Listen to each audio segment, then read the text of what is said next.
E360 TV proudly presents messages of inspirational stories. Live streaming now to millions of devices, including Roku, Apple TV, Amazon Fire TV, Android TV, YouTube Live, Facebook Live, with your host, Donna Guimwa, producer and host, Jim Grant, producer and host, along with Michaela Vidal, administrator and host, and Gaia Guimwa Balconi Wada, editor-in-chief.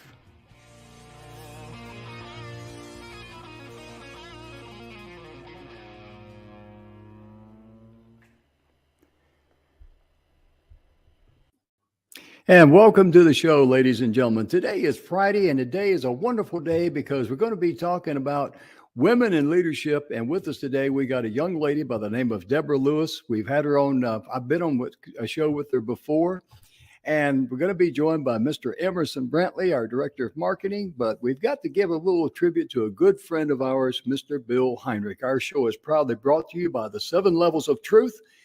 This book here that Bill wrote, took him about 30 years to do it. He walked away from his life because he was so miserable. And they found that, through his studies and everything that he compiled in that book, there's only 2 major emotions in life. There's love and there's fear. There's either something at a higher calling or you're stuck in the physical. So if you're struggling with, trying to find the peace, comfort, and love that you so richly deserve in your life, please go to Amazon and take a look at this book here, The 7 Levels of Truth by Mr. Bill Heinrich. And I'm going to bring on Mr. Emerson Brantley. Emerson, we know you're getting ready for, you had the hurricane down there or whatever, it's. That's it. Yeah, I tell you. Yeah, Ian is heading our way. Yeah, we're pre-recording this show here a little bit because we don't know what the hurricane's going to do down there with the power and all that. And we're very much worried about, messing up Emerson's hair because that's just, There's not a lot of it. Well, that's what worries us about it. I knew where you were going with that, Jim. I knew where you were going. I hear you. You with that pompadour and perfect hair. Yeah. Oh, perfect. I spray paint it twice a day, whether I need it or not, But really, Emerson, you've really been looking forward to this day, having Deb on the show here. Deb Lewis. Yeah. Oh, my goodness gracious. Talk about a high energy young lady that is a leader. And, when it comes to women in leadership, probably if you looked in the dictionary under that title, it'd probably have a picture there, You know what I mean? Could be. Yeah. And we're glad that you're feeling better because you suffered a fall here the other day. And, Yes. just so glad that you're here, being able to be with us, Emerson. A little shiner to boot. Yeah, a little bit there. Bless your heart. But we're going to keep you in our thoughts and prayers. And we hope all the folks over there down in Florida with the hurricane coming in, Definitely. We're going to keep you in our thoughts and prayers. Definitely. Because, this one is a big one. Yes. And it's going to be very slow moving. So, hopefully by the time this broadcast on Friday, you guys will, at least be seeing some daylight, at least. We hope. We don't know. We just don't. But our thoughts and prayers are with you because the storm surge from that is going to be tremendous. That's the danger point. Emerson, I'm going to click on the button here, and I'm going to let you welcome Deb Lewis to our show. And now for the main event. Yeah, there we go. Deb Lewis. Welcome to the show, Deb. Welcome so much. The immediate past commander for the state of Hawaii for the veterans of foreign wars, among other things. Yeah, one of many hats. One of many hats. I do wear a number of hats, as do both of you. Yes. We sure do. Deb, would you be so kind as to share a little bit about who you are, your background, and just anything you'd like to share with the audience, please? Yes, I would like to first share that when you take a look at me, just like when you're talking about your hair, look at me, and some people think the happiest people have had an easy life. And I would just say all 3 of us are great examples to say, no, the happiest people are those who have been to the war and back and choose to be happy. So that's one. So my little claim to fame, I guess, is I have probably been spit on, yelled at, put down, shot at, mortared, and all kinds of stabbed in the back. People who know you, who then turn on you. I've had maybe 10,000 times in the leadership jobs. And it all started when I went to West Point in the first class with women. And then I spent 34 years in a military career as an engineer, another pretty male dominated one. Love you guys, but you know what happens in those environments. Amen.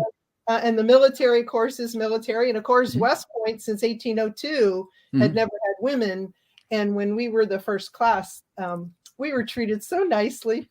Oh, I bet so. My goodness gracious. When I was in the Army, in the Army originally from 68 through 71, the women, they were the women in the Army at that time. They were in the Women's Army Corps, known as the WACs. Yes. And they didn't integrate until when we were at West Point, they started integrating, but really didn't happen until 1980 when we graduated. And then the other thing is, who else has to deal with this kind of toxic environment? Yeah. And I can tell you, if you stay in leadership positions or you really care about the future, then you can be guaranteed that people will try to take you down.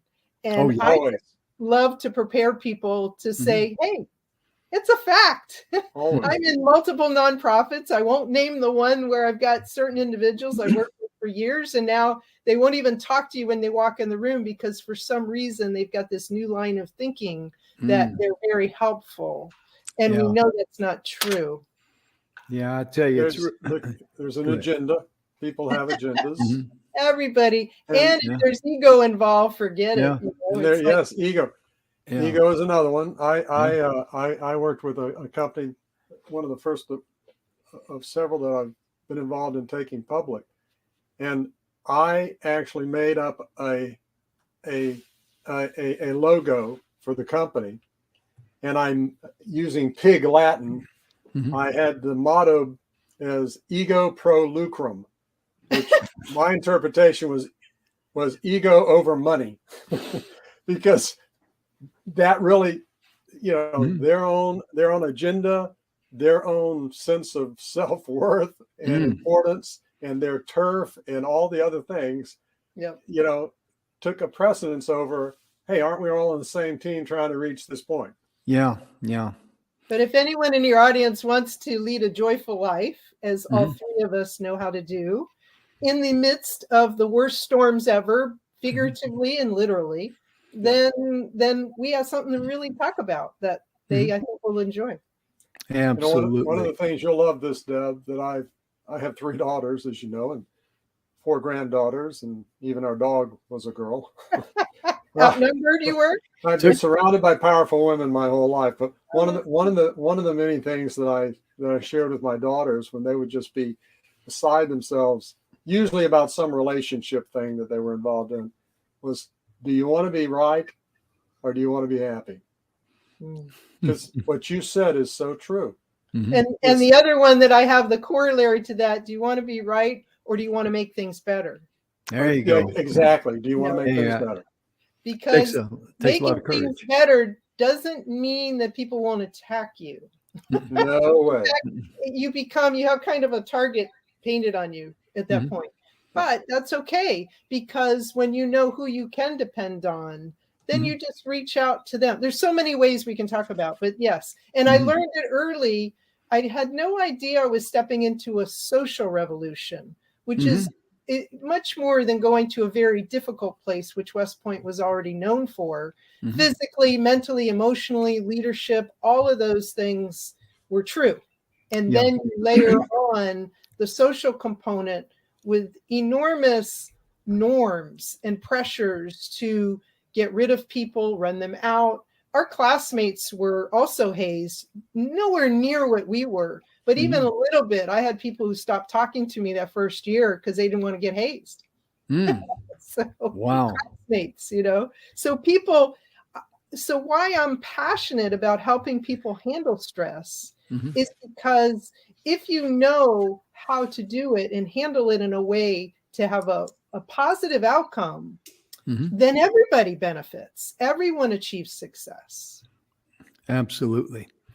Absolutely. Because when it comes to jealousies and things of that nature, ladies and gentlemen, it's part of life. And people who are jealous of you, just realize that jealousy is nothing but a form of hatred, and it's designed to wound you, help them feel better about themselves. And I remember some advice that I heard one time. This individual got promoted, and he made the comment, said, yeah, but body's, unhappy about it and all that. And they're saying all these mean things. And the supervisor said, don't worry about it. That's normal.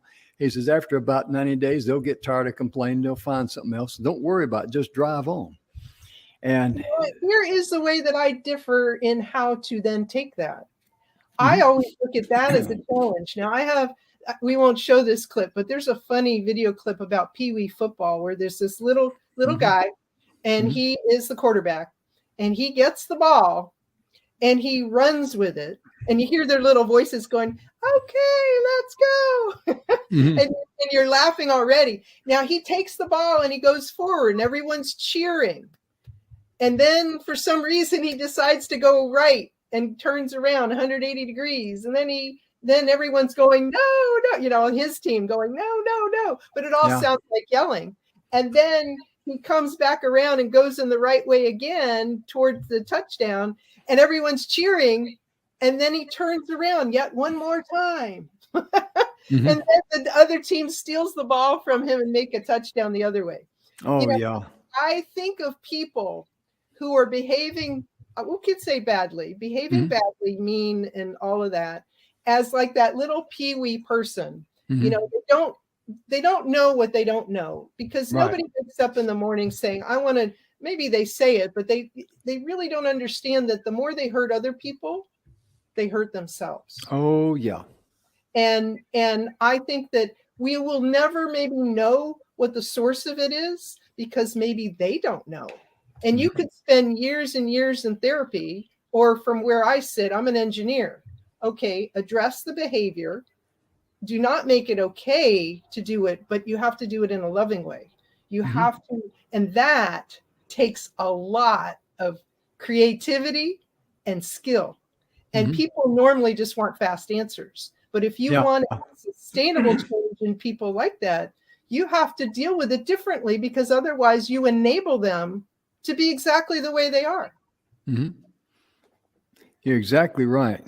Emerson, when you think about, the strong women you've had in your life and the women that I've had in my life that's very strong, I'm very, very grateful for that, because they had an ability to communicate with me that maybe my dad couldn't. Let's be honest. I was a teenager, like I tell people, I was a kid in the 50s, an overly intelligent teenager in the 60s. So Dad and I, we, him and I were on two different wavelengths when I was a teenager, you might say, which is normal. But through it all, the ladies in my life they were the mainstay for me. They were the ones that kind of kept my feet on the ground and kind of kept my GPS calibrated to where, I didn't go too far off out in the boonies, and I'm very grateful for that. And I know you feel the same way, Emerson. Yeah, it took a long time for me to figure it out. And I had lots of really, really good mentors along the way.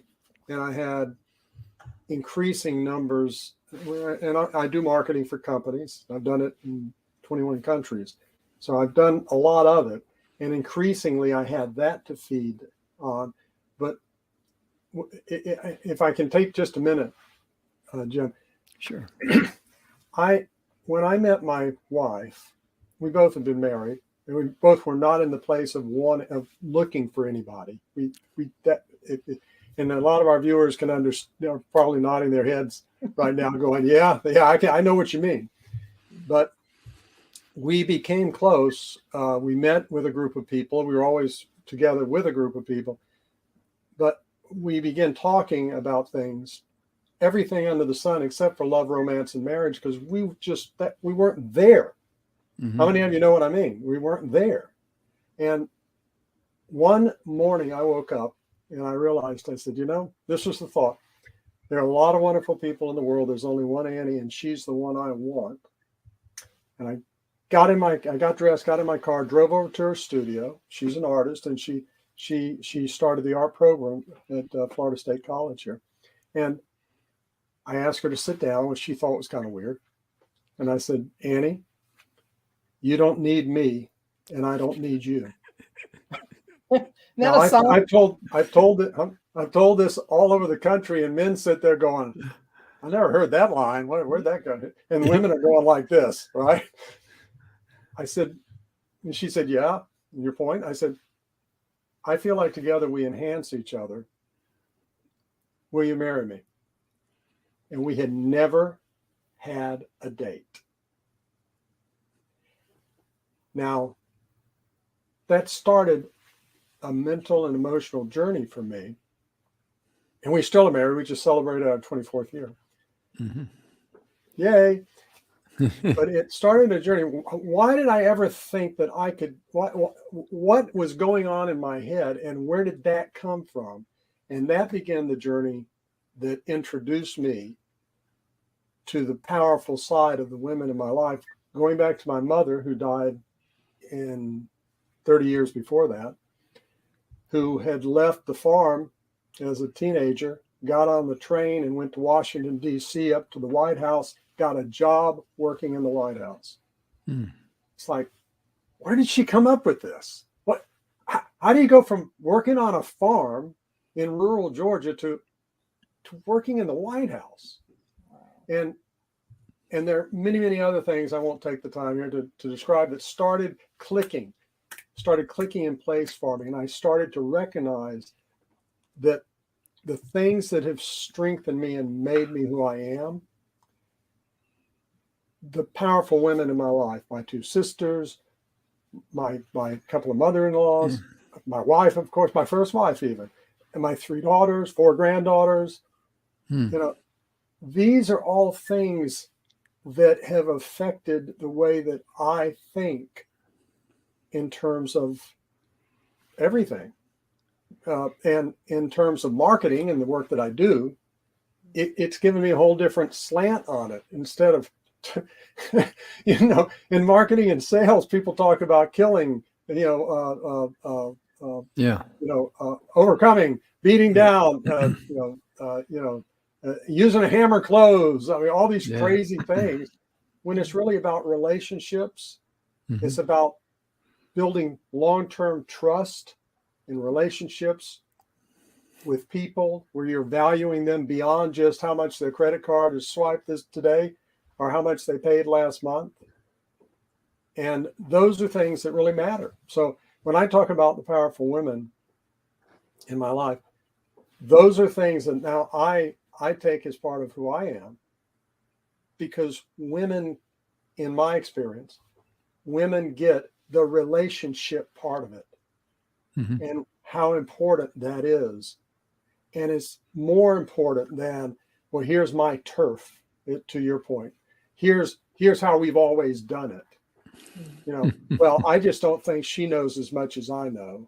It's like, it's about the relationships we're building.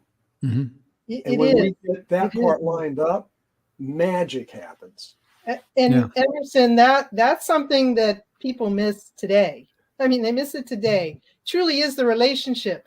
And then I contrast that with the way that people have been taught and people feel is successful, is they see a strong woman or even a strong man as a threat.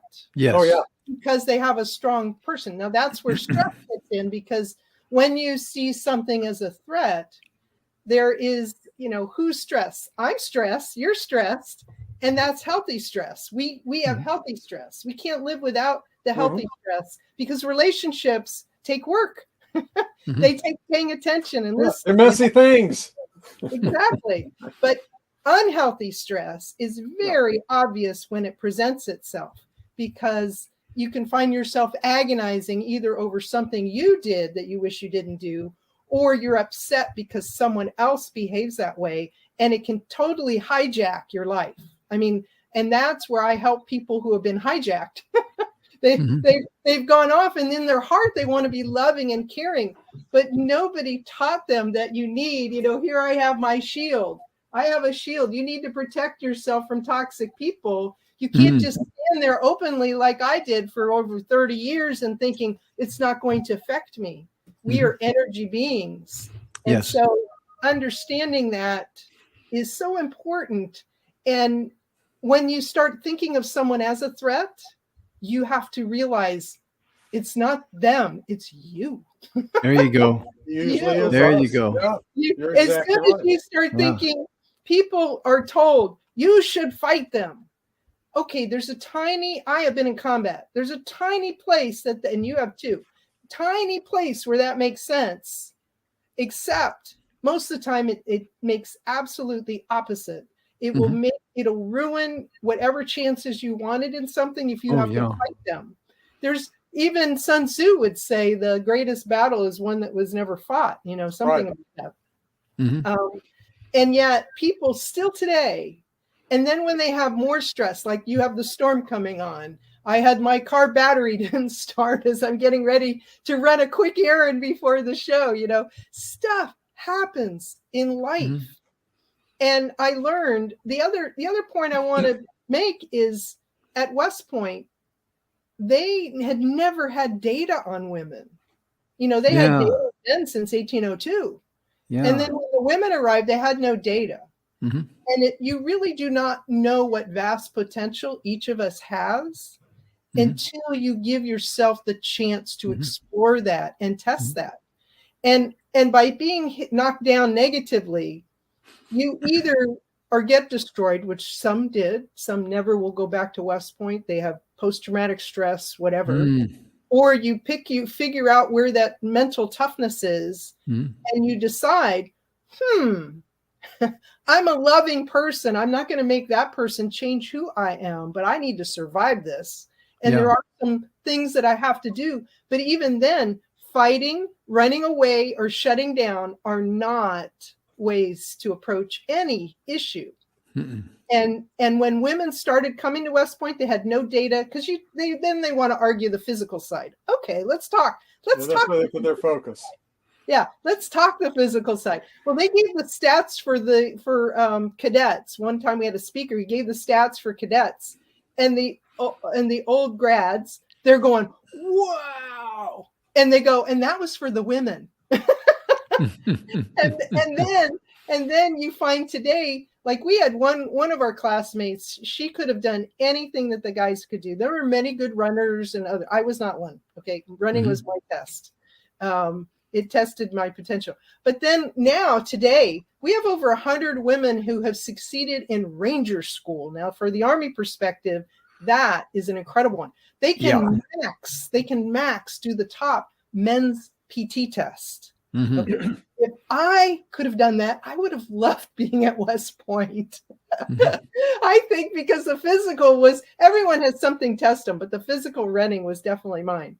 I now ride a 3-wheel bicycle, but I just wanted to say women were never given the opportunity because so many people, because of their norms or they're just what they've learned, they won't give them a chance, and they won't also give new ideas a chance, which is even more important today. Whether it's a 4-year-old, you ever watch that show where the little kids are brainiacs? I mean, they're just amazing physically, mentally. And then I think of people who are 100 and you say, wow, look at what they can understand and capture with all that they've gone through. And yet we aren't even paying attention half the time to the people who have that potential. So it is not a gender thing. It's not a race thing. It's just an open-mindedness. If we looked at everything as an iceberg, we would stop reacting to what we see on the surface. And we would ask better questions, like getting Polaroid sunglasses. You ever had Polaroid sunglasses when you have, the light is shining on it and you can't see below the surface, but you put those on and all of a sudden you can see? If we could give that perspective to people just in this talk today, how powerful could that be, especially when they see something that doesn't meet their expectation and they want to go negative? I would say pause. And I have so many tools. I have lots of, I'm an engineer. In my toolkit over here, I've got that. I've got a helmet. My helmet is to protect wisdom. You know, you put this on, no matter how they fight you. All right. No, I like that. Yeah, I like You that. have That's to protect cute. your wisdom, Yeah. right? I've learned how to use combat weapons. I know how to use the saber drills and the other things that we would do. Yeah. But the thing is you do that to make sure you don't get hurt. Yeah, exactly. Not to be used as an offensive weapon to hurt other people. And to me, in leadership, most men get this too. Like you two, I love you two. You can be with a strong woman and not feel threatened. You know, and you can be loving and you can be open-minded. There are many who cannot, and I encourage them to think about it because they miss out as much as anybody else. And it's not about the woman. Yeah, it's not. Exactly. Exactly. Because it could be something else that they, we're just a simple target, okay? We're pretty obvious. Well, and they do. People tend to look beyond themselves. Yeah. And put their focus on the other, whoever that is. So it can be somebody who has more money. It can be somebody of a different race. It can be somebody who's a different gender. Yeah. It can be somebody from a different country. Anything at all that takes the focus off of themselves, and dealing with that's really where the liberty comes in. When you really get to that place where you realize, you know what, it's me. Yeah. Would you really, like? You know what? Yeah. I have choices. Yes, you do. And would you like to know the number one way that I teach people in order to get to that point that you're just talking about, Emerson? Absolutely. To make sure that you can have that insight. I'm an engineer, remember? And I like to do things Really? I didn't know that. Did you know that? I like to do things fast. If something's not where I want it, I'm the one that if I've got to swing on a rope and go over to another place to get to where I need to, or if I don't have a ladder, I'm going to do something safely, but I'm going to figure out how to do it. Or if I don't have a certain tool, I'll find that. Maybe some of your audience likes to do that. Maybe you guys like to do that. And so I wanted to know, where is that point where we lose that insight that you're talking about, Emerson? Where is that point? And it's that point where we see something as a threat.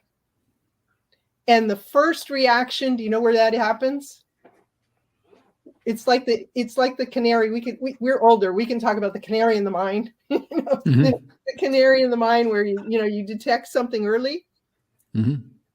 It's our breathing.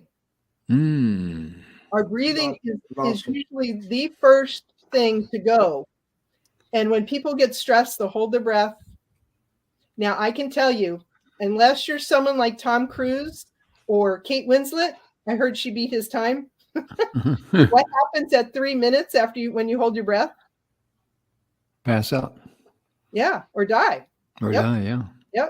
Yep. So, okay. So what are you doing before that? As soon as you start restricting your breathing, 50% of us automatically do not get enough oxygen to our brain, because 50% of us are, as babies, we could use 100%, but now we can only they only choose to use 50. They do shallow breathing.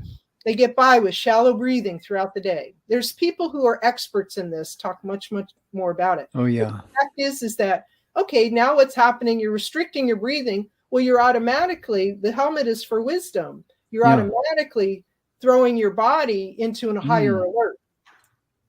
And then the other thing that we do is 50% are mouth breathers.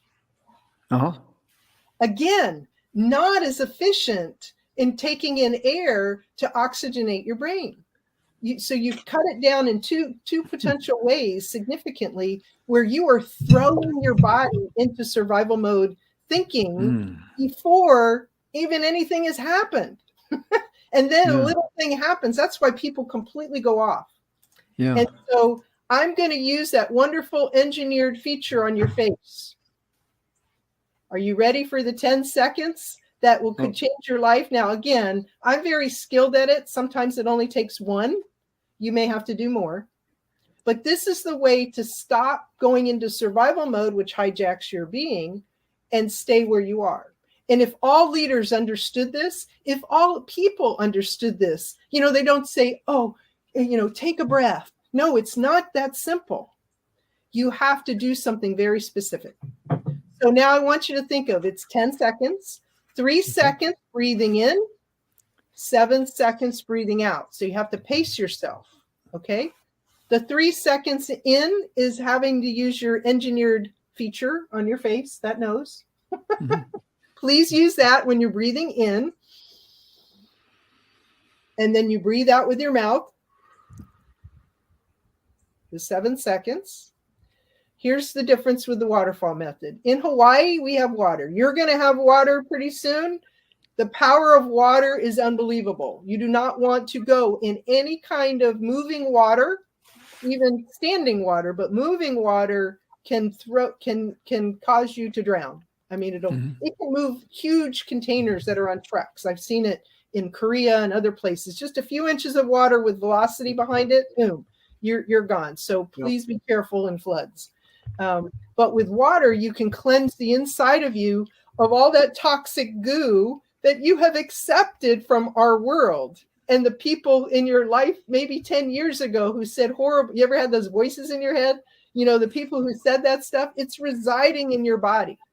So when you breathe in, you can then expel it just like a clean waterfall coming in and flushing all that toxic goo, and you breathe it out as hot air, and then you get rid of it.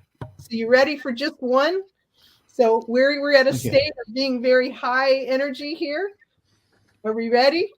I'm ready. How about you? Okay. I'm going to count. I can't count and breathe at the same time. So I want you to exaggerate your breathing so I know you're doing it. Are you ready? Go.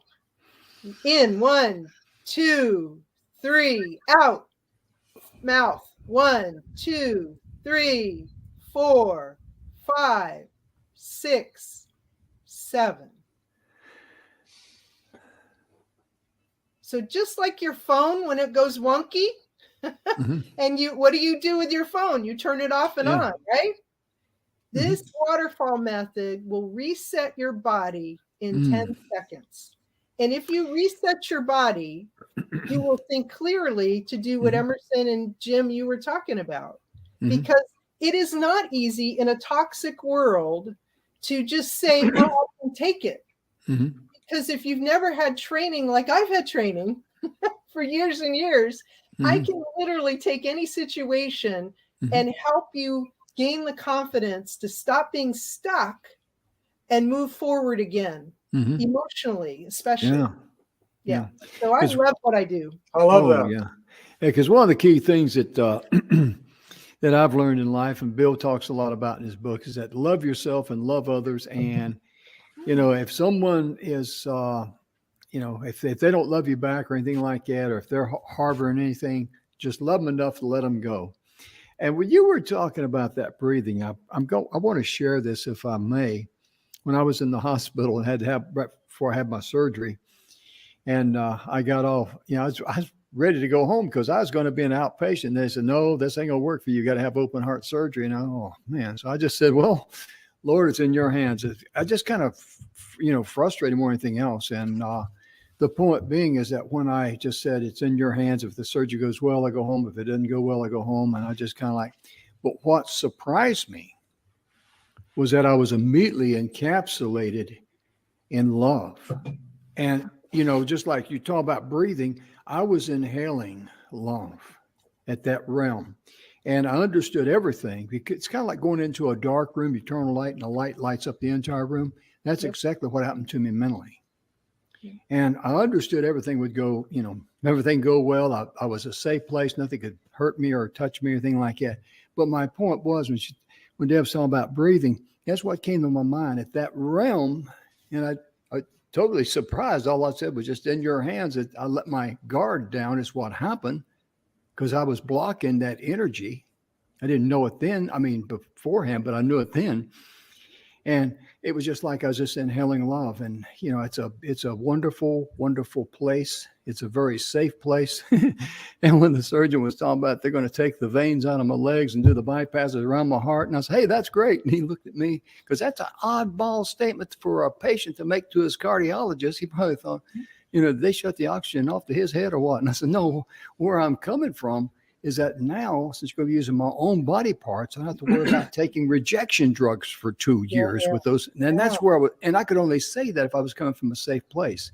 But my correlation here is that I was inhaling love, and it's just at that realm. So inhaling you were at good. a meta level. You were at such a high skill level. Yeah. And you know what would have happened if you had gone the other way, which some people, because they have no skills, every new bit of data is thought of as a threat. Yeah. And it just gets them, their heartbeat goes up, their breathing gets shallow, their whole body starts going into that survival mode, which is a very different kind of the healing that you went through, because now your body focused on what does it need to do. And anyone who's had endorphins with the love, like Emerson was talking about, and we just celebrated our 23rd, you know, for the same thing. But you know, when you have that kind of love that you are bringing in and giving out to the world, and we all know, Emerson and I know your sense of humor, you know, it's just like the one who could be in the worst thing, but you know that you let them know you're alert, you're paying attention, and you got them to stop stressing. See, when you can bring out the best in you, also are able, by that love that you showed and by the love you emanated and the humor that you had, you help bring out the best in the team. Yeah. Well, thank you. It's, you know, it also, I think it really did a lot for my recovery and all that, because even in the cardiac ward, this one nurse told me, she says, I've worked here for 4 years. I've never seen anybody move like you can move. You get up and you take a shower 2 days after surgery, open heart surgery. I had 4 bypasses. And I said, well, there's one thing you hadn't considered. She said, what's that? I said, maybe I'm too dumb to know the difference. But see, having a sense of humor, that's some of the best medicine you can give yourself. It really is. Yeah, you know. I think of dogs, you know, dogs when they've had surgery, you know, that I thought you were going to go there, but I love what you said. But, you know, the dogs, I actually model. What do dogs do when they get up in the morning? Do they leap out of bed? Sometimes, but most of the time they're going to go stretch one arm, one leg, you know, and they get, I said, God, I got to learn more from the dogs. Yeah. Yeah, I tell you. They're smart. But no, they get up right after surgeries and they don't even know. Yeah. Yeah. I woke up this morning, I was pondering, you know, back when, you know, long before cell phones, if someone called you, you know, you call the number back if you get a chance to answer, because you remembered all the numbers in your mind. I'm going like, wow, wonder what that portion of my mind's doing now, since I don't have to remember all those numbers anymore. You know, you tapped into your vast potential. You have so much potential. I know you're like the cat that has 9 lives, but I understand that. But the other piece is that when you can tap into your potential, it is vast. We know only 5%. Like if we started studying the brain, we know less than 5%, and maybe that's not what's most important. But when we open ourselves up to our potential, then we can take advantage of that. And I believe together, and you talked earlier about the relationships, Emerson. I mean, it is the relationships. And the only way you can bind closely together is through love and understanding and trust and support of each other. It's like the baton. You see someone faltering, you don't go, oh, they're faltering, you know. You say, oh, let me help you. What can I do? You know, how can I help? And people now have been taught and fed lies about, it's like that quote that says, if you want to go fast, go alone. You know, if you want to go far, go together. That's an African proverb. People, it's not that you won't accomplish something alone, but it's not sustainable. And you need people around you to make sure that you're on the right path. And when you get angry, right now, I'm dealing with people who do what I call accusatory questions. Familiar with those? If Oh it's yeah. if it's not the tone, it's like, why did you do that? Yeah. That's accusatory, right? Why'd you do that? Or I could look at Emerson and say, why'd you do that? That's really interesting. Why'd you do that? It's the same words, but it comes a completely different meaning. And when you don't even realize you're making accusatory questions, you are now become a threat to the people you're talking to. That's right. I mean, And I love people in the mirror. And there's training and classes that teach people to do that too. That's why that's what I do. I help people. I wanted to share something that's in any relationship, there are always little rough spots and challenges. Okay. Yeah. And one of the issues, and for our viewers especially, to assume that any of the three of us have never had those kinds of things to deal with is not giving yourself credit. We have. There are things that we have learned over the years, tools, as Deb put it. And I'll share, that was a great one that you shared with the breathing, because they've actually done brain scans of people, and they can see how doing what you had us do actually causes the sections of the brain to slow down and to calm out. Wow. There's another one that I learned because I've done a fair amount of work in the brain science area with clients. When you're, and I'm going to use our traditional right brain, left brain for this example. That's not that's not the technical name for them, but we'll just use that for the example. So if your left brain is the analytical brain and the right brain is the people call it emotional, I like to say the intuitive brain, the feeling, reasoning brain. Okay. Right. Which, by the way, I believe is the more advanced brain than the analytical brain. I'm just the facts. I do things, without I don't do it emotionally. I make non-emotional decisions. That's you can be right. You can be right and entirely wrong for the situation. Yeah. But when we are in those heated moments, and I'll just say it like that, where we're really there's this disconnect. What I've learned to do over the years is to walk outside. And we've all heard about, count to 10 and do this, do that. But this is exactly how the brain works. I will try to come up with the most impossible equation imaginable, like 4,273,643.726 times 42,609, something I would never, ever in my life be able to figure out. But I start the process of trying to create the answer to that. And what happens in your brain is all of that energy that's in that emotional, hot, going back and forth at each other's throat kind of moment, all of that energy moves over to the other side of the brain to solve that problem. And it drains that energy. And in doing so, literally in seconds, 15 seconds, 20 seconds, I'm cleared out of it. And I'm able to step back in and go, okay, the most important person in the world to me is in the other room. A week from now, 2 or 3 days from now, I won't even remember any of this. And when I go back in, the very first thing I do is say, please forgive me for the way I was reacting. People say, well, what if you were right? It doesn't matter. It's not about being right. It's the way I was reacting in that moment.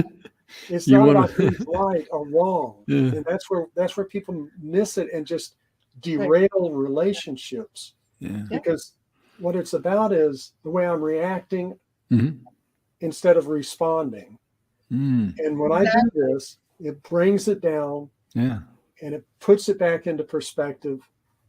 And I have to say, it's a powerful, powerful tool if for anybody who's watching, if you Yeah. never ever thought that there was a way to, get out of something without losing, it's not about winning and losing. It's about the relationship. Yeah.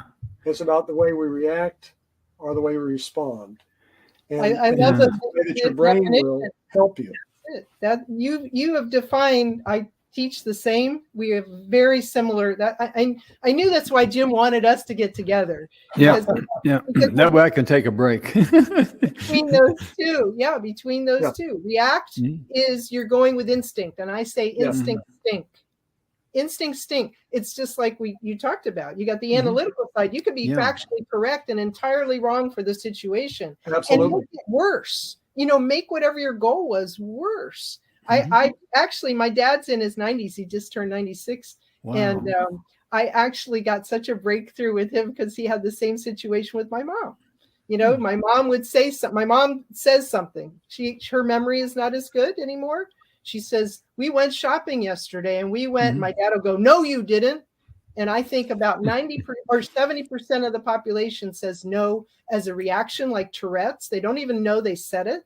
Like they deny. My husband will deny it. My dad denies. They even said no. But we hear it because we said something. We hear that no. And it's like, so that could be factual. And then my mom will go off like you lit a rocket ship. Boom, she'll go off. And then my dad, when he gets his chance, he'll say, you didn't do it yesterday. You did it the day before. And it's like, okay, you could be factually correct, but entirely wrong. How is that helping? What you do? He gets it now. He gets it now. It's really that's funny. good. Yeah, he gets it. But it's not easy for people who don't want to change and see what you just discussed, the benefit of it. Yeah. Because what you did is you did like the 10-second. I find that's the most life-changing thing that I brought to people. That's what they come back to say. What you did is a wonderful one for the analytics who always want to be right. Yes. Okay. The ones that always want to be right, if you have to deal with an equation, which is a factual one, that diverts that energy. It pulls it, it just completely drains it. Like you feel it dropping like a waterfall. And then you can focus on what's most important, because that's the next question. What is most important? Is your relationship important to you? Maybe it is, and then you can look at another alternative. But if you react and stay in instinct when you're in survival mode, all bets are off. Oh yeah. And being able, and again, this is a challenging one sometimes for people. Being able to say, please forgive me for the way I reacted. Oh yeah. You know what? It doesn't mean you're right. Doesn't mean you're wrong. Doesn't mean anything. Your reaction is totally independent of that. You have a complete choice of how you react every minute of every day. Yeah. And when we take personal responsibility for that, there's no problem. If I am taking personal responsibility for my actions, yes, when you went asking you to forgive me for the way I reacted, there's nothing wrong with that. There's no check mark. There's no, tick mark here, zero here. There's none of that. Yeah. We've just zeroed everything out again and made it into something that isn't about whatever it was about. Well, and I want to bring it back to together again. I want to bring it back to leadership, because this is leadership. Oh, by the way, everybody. Yeah. It is leadership. Yeah. Something when you're standing there and someone else is going off, or they did something that seems completely contradictory to your orders.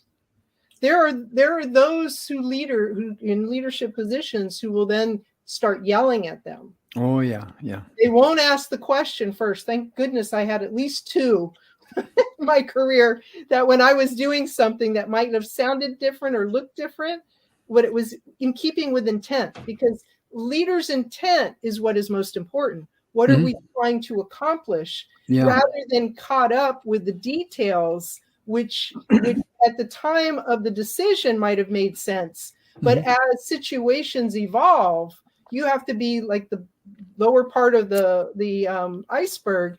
things are evolving and you have to be paying attention, because that could be the greater threat or an opportunity. What I love to do, and it sounds like each of you love it, if there's an opportunity, man, I'm seizing it, because I could actually get a better outcome than I could have imagined with the information I had.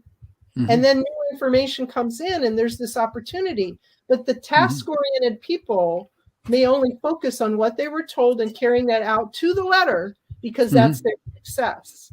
So the leader is challenged to be able to explain what the intent is above all, and to give them the trust and support that if they make a different decision than what maybe we might have thought at the beginning, that we're going to support them, not crucify them. And because a lot of leadership, leadership is not just getting people to follow you just because you say something. Leadership is getting people to understand, and most importantly, if I could say it like this, buy into the same principles and beliefs and the mission that they see the value in. Well, and to find their own leadership.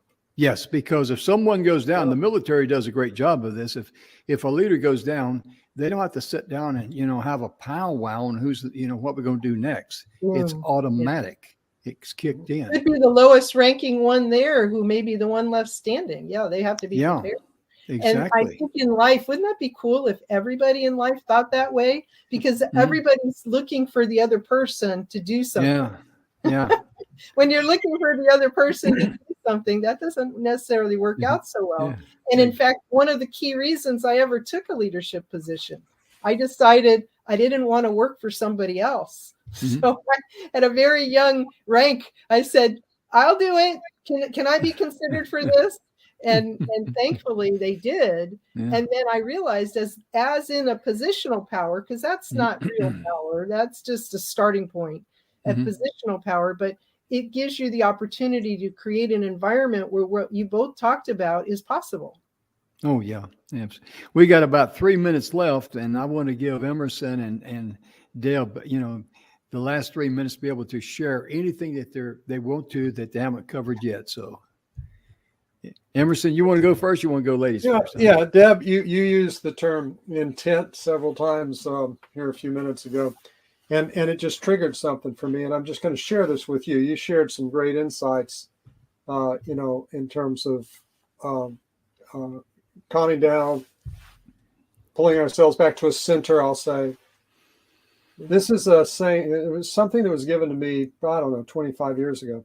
And I think about it every day, and I probably would be one of the last things on my lips. It's that my intentions and my results are always the same. And that is the heart of responsibility, and recognizing that the sequence of decisions that I make, the sequence of things that I do, the sequence of actions that I take, all lead to whatever the results are. And nobody had a gun to my head making me do them. So it's understanding that what we really focus on in our life and what we want, making that our intent, will end up generating those results in our life. And if we're not having the results, then we need to step back and look at ourselves, not at everybody else. So I don't know if that's something perfect lesson for every individual, not just every leader. No, it is true. Understand, as I mentioned earlier, we enable the behavior around us. Yes. If we do nothing, then we are party. And you can, the easy thing is to blame somebody else, but you need to point all those fingers back at you. Especially if you're a leader. Yeah. You got to own it. You got to own it. That's right. That's the only thing people respect. If you've got the courage to own it, or you got the courage to say, I was wrong, or I'm sorry, I didn't realize this. I would say you did it with the best information. I don't like those negative words. Are not something that I find wrong. Okay. Wrong is you understood completely at the decision point what it was going to happen to do. I don't think we intentionally, like even the people who are in accidents and whatever and die, I don't think they woke up in the morning saying, I want to do this. But it is accountable for the choices that we make. lead us and add to that risk to get there. But I think that's the core of it. Yeah. Yeah. And so I would just remind everyone that healthy stress is essential for us for overcoming obstacles. It's like going into the gym, but somehow we seem to lose that with the rest of our lives. And it's essential to accomplishing goals in our life. And stress becomes unhealthy when we can't transform it into something from what hurts us into something that can help us. And so how we handle stress in all situations explains so much of what we're seeing today. And so when you find a way, and this is the essence really of it, when you find a way to hold on to your best, every day becomes that adventure. No matter what the weather, no matter what happens next, when you can do it. I have a picture of someone holding onto a tree in the midst of a storm, which you're going to be facing, and they're smiling because they're knowing that there's something, they've got something to hold on to for one. But they also know that the storm will pass. It's how we deal with it and what we do after it that makes sure that everybody's successful. Absolutely. Ladies and gentlemen, our time is gone. We want to thank you so much for tuning in, and thank you so much for you folks out there in TV land over in India and Indonesia and Europe for liking our show. We really appreciate it. Be sure and share it on YouTube. All these wonderful programs we got started in the fall season. Most importantly, number one, make sure you love yourself. Then you can love others. And also love yourself enough to give yourself grace, because many times we're harder on ourselves than we are other people. And it's so important to remember this, that each and every one of us, we're simply brothers and sisters by different mothers. On behalf of Emerson Brantley and our great friend, Deb Lewis, I'm Jim Grant. Thank you for tuning in. We'll see you next time. Bye-bye.